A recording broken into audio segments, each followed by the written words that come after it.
So greetings. It's great to be here today and to share some exciting opportunities that we have going on within the Army Small Business Innovation Research and Small Business Technology Transfer Research Program. So I'm Matt Willis, and I work in Headquarters Department of the Army, providing oversight for our Army SBIR and STTR programs.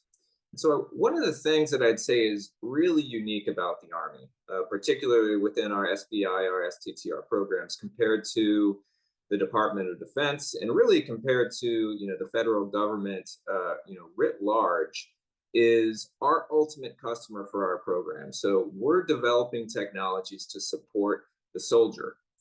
And so if you think about, a soldier, every different type of technology that they might touch in a day, a week, a year, anything from communication systems to vehicles to, weapons platforms to power and energy or even nutrition. Think about the spectrum of different technologies from A to Z, really sets us apart in terms of all the different technology, types that we're investing in through our program.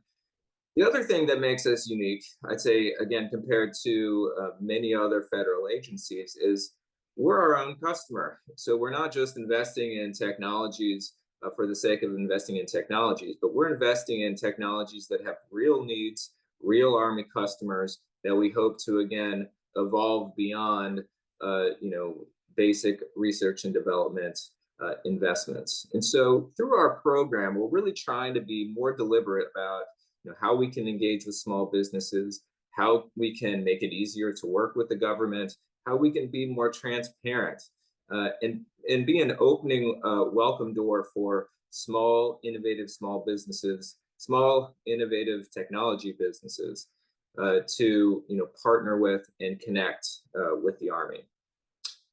So within our overarching program, we have multiple different separate but highly synchronized portfolios.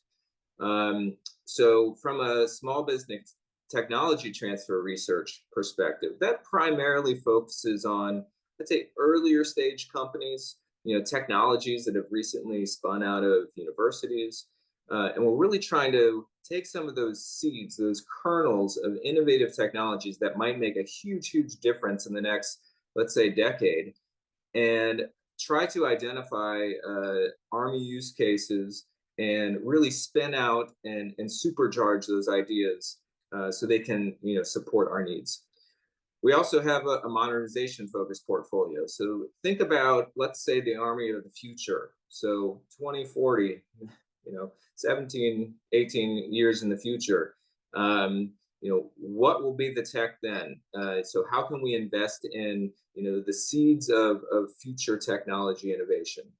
And finally, we have a transition-focused portfolio. So this is looking at, let's say, the next 3 to 5 to 7 years. So how can we, invest in technologies with a known Army transition partner? So again, we are, accelerating the transition opportunities to actually develop, curate, and transition, deliver these technologies to our soldiers.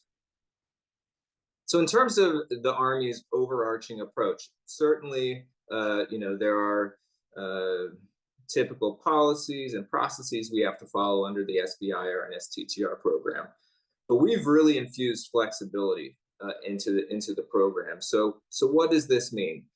This means that within the Army, we're releasing topics and project opportunities all the time, every month. And the reason for this is not to make it more challenging or confusing. It's really about making it easier. And we are catering our projects with our customer in mind. So what does that mean? That means that we have an Army transition partner that has a need and has a transition opportunity at some point in the future, and we're curating and structuring our projects to support that cost, schedule, performance perspective. So that means that when you participate in the Army SBIR program, we have a customer, a known customer within the Army that wants the technology that you're developing. So again, that's very exciting. In terms of the overall structure of the program, again, we've tried to infuse flexibility in the program. Typically, project starts in a phase one project that's usually around $250,000, 3 to 6 months, and that's a proof of concept. Then the project can go into a one or more phase two awards, and so these are prototyping contracts, typically around around $2 million, 18 to 24 months.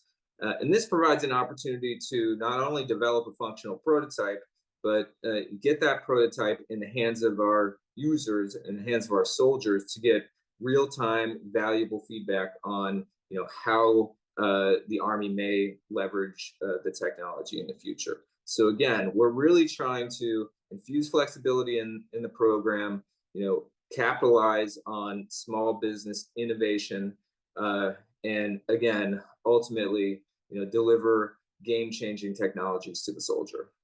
And so I know that's a lot of information in a very little amount of time. I would encourage you to follow us on social media.